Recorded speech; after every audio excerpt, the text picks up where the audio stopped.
How to practice at home. Hello, my friend. Good to see you. How are you? Great. So, listen. Today, I am going to give you lots of ideas about how to practice speaking English when you are alone at home. Home Alone sounds like a film. Are you ready? Let's do it. Hello. And if you don't know me, my name is Ariel. So, listen. Today we're going to be looking at how to practice speaking English when you are alone at home. It's not so easy for many people, right? Because maybe you don't have any native English speakers in your city. Maybe there are no tourists that you can go and harass.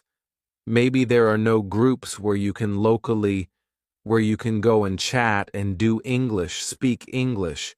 And maybe you're not ready to go on Skype and try and find some random English person to chat with, somebody you don't know. I mean, that can be quite hard, especially if you're a little bit shy like me. So what I want to do today is share with you lots of ideas about how you can practice speaking when you're on your own at home alone, right? Good. Now, if you do know me, you may be thinking, what's that strange orange block over there? That wasn't there before. True. And this is my meditating mat. Sometimes where I sit and meditate. Sometimes I don't sit. On the wall. I'm just tidying at the moment, so I couldn't find a place to put it, so right now, it's over there. Okay. The truth about speaking is that yes, you can watch videos, you can watch films, you can listen to podcasts. All of that is great, but at some point, you need to start speaking. And you can speak on your own, but also later, you'll need to start interacting and practicing speaking with people. But that's not always easy to do. And so, right now, today, I'm going to focus on some really practical, simple activities you can do when you're on your own at home to start practicing speaking. So, the first technique is called speak into the mirror. And this is really useful, but it's really, really simple, right? It's easy because you can do this first thing in the morning when you're brushing your teeth or, well, you can't speak and brush your teeth, but just before you brush your teeth, and in the evening before going to bed, when you wash your face. What do you mean you don't wash your face in the evening? Why not? My mother always told me, make sure you wash your face, clean behind your ears, wash your neck, scrub your neck. Yeah. Wash your face before you go to bed. It takes all the dust and pollution off your face, apparently. Anyway, that's a great time that you can do it. And this is good because the key to learning and preparing for IELTS is habit, right? And if you can attach your learning to an existing habit, brushing your teeth or washing your face, then it makes it much easier. Now, I used to do this when I was learning Chinese, and in the morning after brushing my teeth, I would just have a few sentences talking about what I'm going to do today in the future, right? Speaking Chinese, right? So, today I'm going to go to the park. I need to go to the supermarket. I'm going to buy some vegetables. I'm meeting Jack at 6 o'clock. I might go to the cinema. All in the future. Brilliant. And then at the end of the day, you can talk about what you did or what you have done, right? Today I went to the park. I played football. I went shopping. In the end, I've done a lot. It has been a good day, right? Past tense, present perfect as well. So you can see it's actually great to practice different tenses. It's a bit like writing your diary at the end of the day, right? Which is also a great way to practice writing. But this is speaking in front of the mirror. It's nice. It's reflective learning in many ways. Okay, moving on. The next one I call collocation fun, right? Collocations are words that are often used together, right?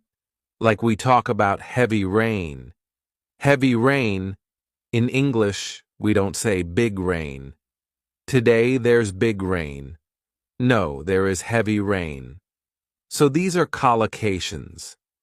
Collocation fun is where we're going to practice speaking using a very common teaching method from really based on the task-based approach to teaching, and it's based on prepare, practice, present. So, we'll be preparing the words, the collocations, practicing sentences, and then presenting a whole talk. Okay, now, the reason I suggest doing this in front of the mirror is that actually there are great benefits of talking to a mirror, right? First of all, mirrors don't answer back like young children or wives. But apart from that, right, when you're speaking in the mirror, you can look at your mouth and you can see the kind of movements that you're making, which is great, right? It's useful for pronunciation. You can also check your body language. You may be surprised to see that you speak like that without ever moving your arms, or that you suddenly realize that I'm doing this all the time. That's fine. But being aware of your body language can be quite good. And also, you feel like you're talking to someone, right? Many people I know, and this happened to me, right? I practiced for a long time with a book, and when I went to speak to somebody in the foreign language, it was like a shock seeing this face in front of me. Oh my God. But practicing with the mirror, you get used to a face in front of you, right? So it does help. So let's look then. Prepare, practice, and present. Preparing, what I suggest you do here is you take a topic, right? A recent topic we were studying in the live lessons was science, right? And then get some collocations. You can use your course book if you want. You can get onto the internet. You can go to my channel and watch other contents like How to Learn English, My Struggle to Learn English, and others, etc. And in here, right, you have got free video lessons. You can go through the free video lessons, and there is a recent one on how to learn English. So you can just listen, right?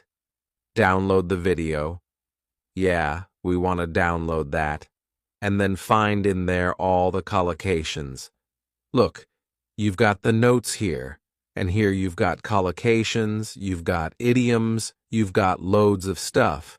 And what I would do is, I would take maybe 6 or 7 collocations or idioms like exact science, it's not rocket science, to be on the same wavelength. And that's the preparation, right? That's step 1. Step 2 is, in front of the mirror, just make a sentence with it, right? Exact science. Well, parenting, bringing up children is not an exact science. Cooking is not an exact science. Frying an egg, it's not rocket science. It's actually quite easy, right? And then I'm just practicing sentences here. And then in the end, after practice, present. I take one of the old Part 2 questions around science. Maybe something like, describe an area of science you're interested in. And then start to talk about it for maybe a minute, and trying, if possible, to use some of these phrases and sentences, right? So you may say something like this. Describe an area of science you're interested in. Well, okay, I guess an area I'm interested in actually is cooking. And I know it's not an exact science, but I guess it's a branch of science. A branch of food science, maybe, right? And I am interested in the science behind cooking. I think it's very interesting. I know with cooking, when you heat things up, they change.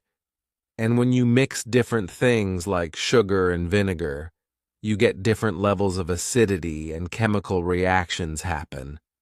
So I think it's really interesting, right? I think chefs and scientists are really on the same wavelength because they're trying to experiment, discover new things, whether it's cooking or new dishes, things like that. I know cooking isn't rocket science, but I am interested in how it works. And so, yes, although it's not a hard science, I think it's an interesting area of science for me. So, you can see what I'm doing really here is not giving a perfect part to answer.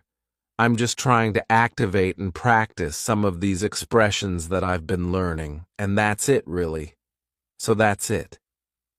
It's great because that preparing the collocations, practicing the sentences, and then presenting a talk is a really tried and tested method. Do it in front of the mirror, it's great. You get everything, you get the contact with somebody, but you can see yourself, you can monitor yourself. It's really, really effective, cashin', fun, great. I want to go and do it. It sounds like so much fun. I'm going to do it again right now. I'll be back in a moment. And next up is practice with short audios. Now, I am a big fan of extensive listening, right? Listening to podcasts and films, that's great. But when it comes to speaking, I think short audios are much better. They are bite-sized chunks, they're easy to use, and your concentration is shorter for shorter periods of time. You can work with, for example, recorded P-sample answers. There are many websites have those. Not written, it must be recorded, right? You want to listen and then speak. There's a tool that I've talked about in the past to many of the students here. It's called LingQ, and I like it because it's full of short audios that you can use to help start speaking, and it's free. I mean, there is a paid version, but you can get lots of stuff for free, which is great here. So let me show you first of all how that might work. So, this is LingQ. Okay, I'm not going to explain how it works. You can find that out once you kind of sign up for free. But basically, there's a library. You choose your level here. So, let's say I'm going to go intermediate, and you can choose down here different audios to listen to. I've got one of my previous lessons here about sport that I will open up, and let me just show you briefly how it works. We'll just focus on the bit on the left, okay? Okay, let's try. Hello, Steph. Hello, Steve. Nice to see you again. Nice to see you again. So, what I want you to focus on first is, as you listen to the sentence, pick out the stressed words. Nice to see you, nice see you. Like to chat a bit about your interest in sports. Chat, interest, sports. So I'm just repeating the stressed words. Chat, interest, sports. Sure. You lived in Japan for quite a few years, I think. Lived, Japan, years, I think. Right, about 9 years. 9 years, okay. So, you can see I'm just doing the word stress. And also, you can also pick out chunks or phrases that you like or that sound interesting. Years. And I think you lived in different cities. That's right. I lived in Sendai for 4 years, which is a little bit north of Tokyo. A little bit north, a little bit north. That's interesting. Which is a little bit north, right? not in the north, not located in the north, is a little bit north of, nice, Tokyo for 4 years, and then 1 year down south in Shikoku. Down south, interesting. Not in the south, down south. Okay, and did you play any sports when you were in Japan? A little bit. A little bit. I love that. A little bit, a little bit. Played a little bit of soccer. I played a little bit of soccer. A little bit of soccer. Isn't that great? So, you can see I'm picking out either the stressed words or little phrases or chunks that I like, and this is really helping us listen and prepare for speaking. Next, what you'll do after you've finished, if you want, you can check the tape script as you listen again. That's fine. But at the end, what I would like you to try and do is try to repeat the audio or the lesson, giving a summary. So, repeating it with your words, not reading, not listening. In fact, you can just close that and focus on your own words, right? Oops. And then after you've done that, and you've done a bit of practice, you could then try to retell the lesson or the story and record yourself. If you're not sure, you can use there's mobile apps to record your voice. There's Vocaroo, which is also a very simple online voice recorder. And recording yourself is great because it puts pressure on you, and that, my friend, is good. Also, you can then, once you've listened back, go and compare to the original lesson or story with the tape script and see if it's different. Did you make a mistake? Instead of saying a little bit of football, did you say a little bit football? Or did you use different collocations, right? Instead of individualized sports, did you say personal sports? Something different? That noticing again puts pressure on you, which is great, and it also helps you notice. Noticing language is a kind of feedback, which is essential to improve. So that's it. Practice with short audios. Right? The next one is really fun, and it's about imitating your favorite English-speaking actor or actress. Okay, so here, when you watch a film in English, take some of the actors that you really like and pretend to be them, right?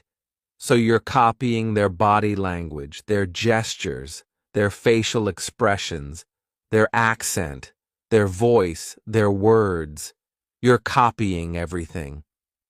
Why does this work? Because it's all about identity. A key part of language learning is your identity as an English speaker. And as students, we often have a mask, or we can create a mask that we hide behind when we speak a foreign language. And this can be very, very helpful to reduce anxiety or stress, especially if you're shy and/or you don't want to. You're embarrassed of mistakes and of not speaking correctly. When you have this mask to hide behind, it doesn't matter, because you're being somebody else. And it's great fun to do this with actors and actresses. Is that actress? Actresses that you like. Let me show you a very, very simple example. There's a great actor called Rowan Atkinson. You may know him for Mr. Bean, but he plays a myriad of characters, and one of the recent ones is Johnny English, right? Let's have a look at Johnny English. I'm not sure. Let me clear up the uncertainty for you. You haven't. Let me clear up the uncertainty for you. You haven't. Right? So it's that taking the character, try and do the voice and the whole body, and you become that character. And you can do that when you're practicing speaking on your own, right? You probably don't want to do it when you're out and about at the shops or speaking to foreign people.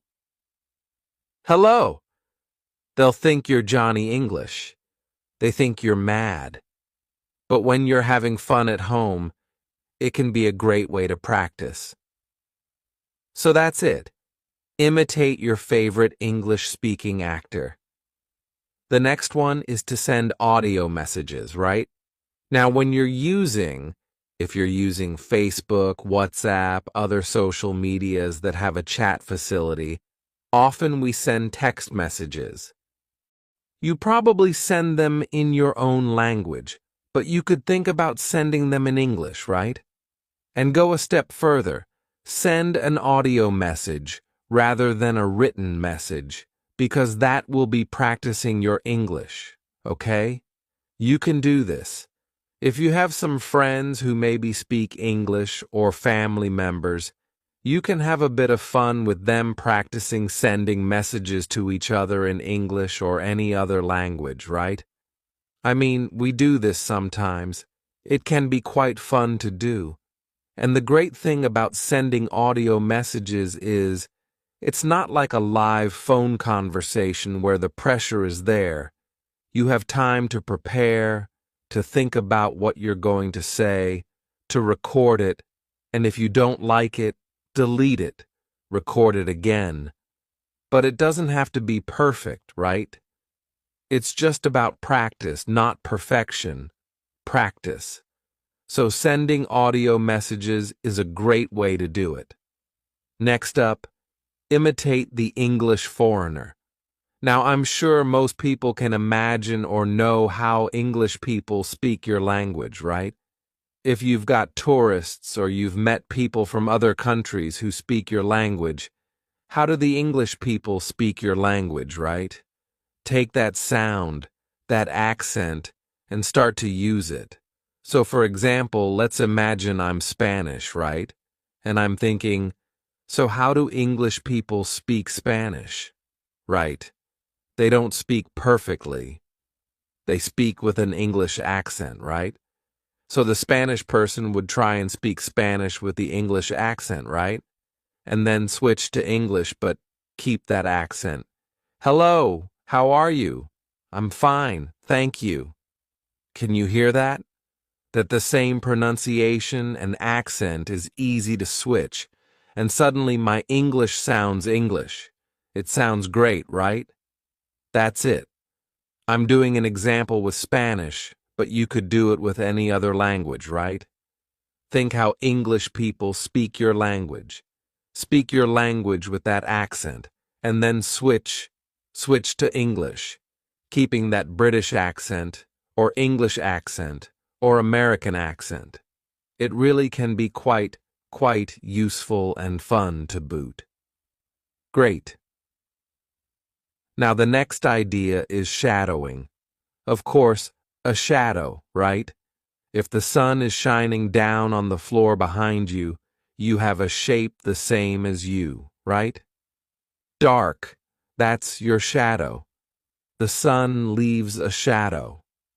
You leave a shadow. And to shadow someone is to follow somebody.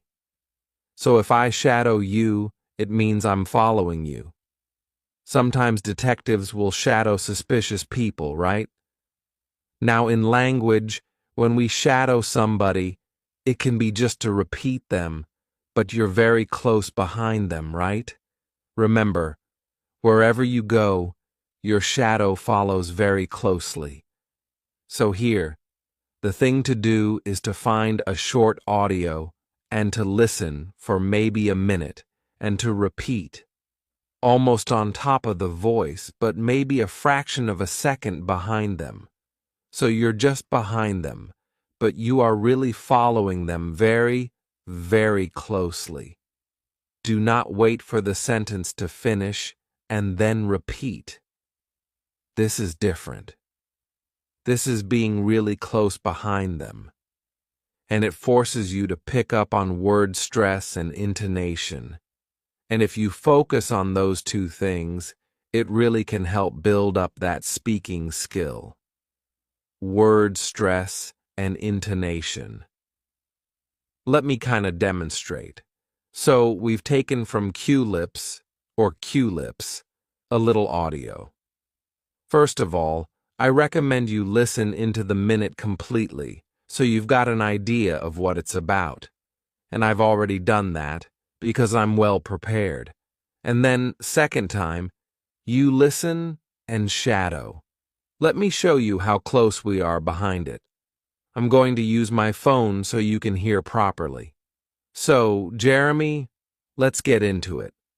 Talk about how to talk about pots, how to talk about movies and music and the kind of artwork that enriches our lives. This topic was suggested to us by one of our listeners, and she sends us email, which I will read for everybody now. It says, "Okay, I think you get the idea, right? So it's different from wait, listen, and repeat. It's shadowing, following closely. At first, it's very hard, but the more you do it, the more you'll be noticing word stress, intonation, even accent.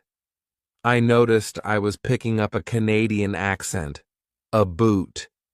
It's all a boot, right? That is shadowing. Let's move on. So we've had shadowing, right? Now we're going to look at responding. What is responding? Well, put very, very simply, responding is you hear a question, you get an idea, you give an answer. You respond. The biggest problem students have is that they practice. They take a question, they know the question, they've prepared it, and they practice giving answers. Right? What happens in the exam? Well, surprise, surprise. In part 3, you get strange questions you weren't ready for. What do you think of globalization? And what do you do? Well, first of all, have something to say about globalization, right? Make sure you've done a bit of research on the topics, get some ideas. If you don't know, you can always say, "Oh, I haven't thought about that. Let me see," right? Use a time filler to gain time. Let me see, right? Use a time filler to gain time. But the most important thing is that in your practice, as well as looking at these topics, right, you need to practice responding.